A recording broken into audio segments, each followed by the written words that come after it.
Pakistan has, not surprisingly, strongly rejected the Indian allegation of an attack across the LOC on its military patrol in which 2 Indian soldiers were claimed to have been killed. That's what Pakistan is saying. Again, in their statement, they say these are baseless and unfounded allegations. Pakistan is prepared to hold investigations through the United Nations Military Observers Group for India and Pakistan on the recent ceasefire violations on the line of control. Pakistan remains committed to the ceasefire agreement of 2003, which is an important confidence-building measure and should be respected in letter and spirit. Pakistan also urges the need for abiding with and strengthening existing military mechanisms to ensure that there is no recurrence of such violations in the future. Pakistan is committed to a constructive, and I'm quoting the statement now, constructive, sustained and result-oriented process of engagement with India. Headlines today's Hamza Amir joins us from Islamabad. This is exactly what they want. This is exactly what Pakistan wants, to try and internationalize the issue. Now they're talking about going to the UN about the ceasefire violations, Hamza. Well, that is correct. See, we've been talking about this, that Pakistan will never accept the fact that those were Pakistani military officers. And now we actually found out that Pakistan called it the propaganda. In that email that has come out from the Pakistan Ministry of Foreign Affairs, they have said it to be a negative propaganda. So while neglecting the fact that these are especially, this is something that has happened, the soldiers have died and protests have been launched. Unfortunately enough, from Pakistan's side, none has come out and said anything in condemnation as well. They've in fact called it a propaganda, and they have declared these allegations as baseless. So basically, Indian side, as we said that in the past as well, that Indian side needs to put the pressure and make Pakistan feel the heat, which they have failed to do. And I just want to talk about the language of the statement that has been made by Pakistan, Hamza. It's almost like rubbing salt into wounds, because they say Pakistan remains committed to the ceasefire agreement of 2003. Committed despite the fact that in just the last 12 months, there have been over 70 violations of the ceasefire on the LOC. They're really rubbing it in, aren't they? They are. They sure are. Because see, the only reason why they're doing it is because they've been given leverage to do so. Unfortunately enough, the pressure insertion on Pakistan is not enough. And the scripted statement that has come in from the Indian side, an investigation to be launched in, this is a normal script and that everyone does.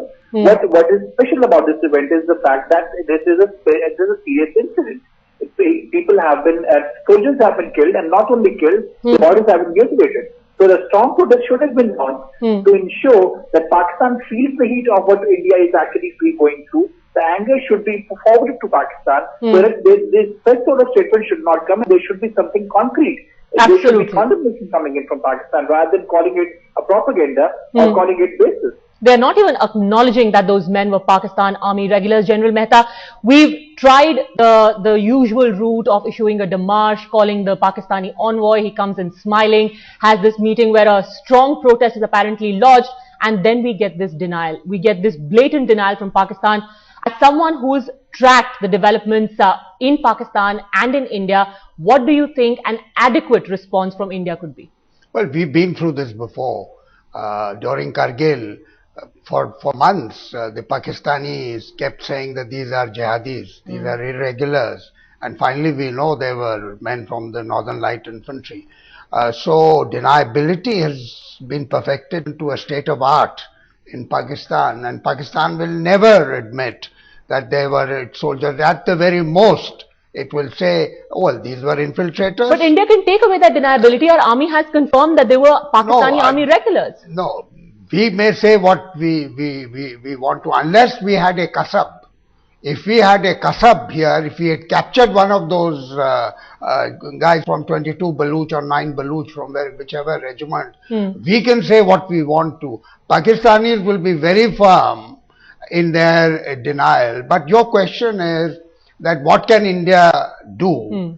And I think this is, for a long time, the only option that we have used is press the pause button. And we say we will review our ties. And then we suspend conversations for, let us say, like after the Parliament attack, we suspended conversation for 2 years. And then Mr. Atal Bihari Vajpayee goes to Srinagar and says, I extend the hand of friendship. So we resume conversation. And then Dr. Manmohan Singh has a thermal change. And then we have the Mumbai attack. And again we press the pause button. And what do? We change the name of the dialogue. We don't call it composite dialogue anymore. We just call it dialogue. So, you know, we are playing around with words. We haven't really found a credible, viable option. Either we should have the political will and the gumption to say, okay, we will stop all contact with Pakistan till, as somebody said, these red lines are observed. By the way, as far as red lines are concerned, we've had many red lines.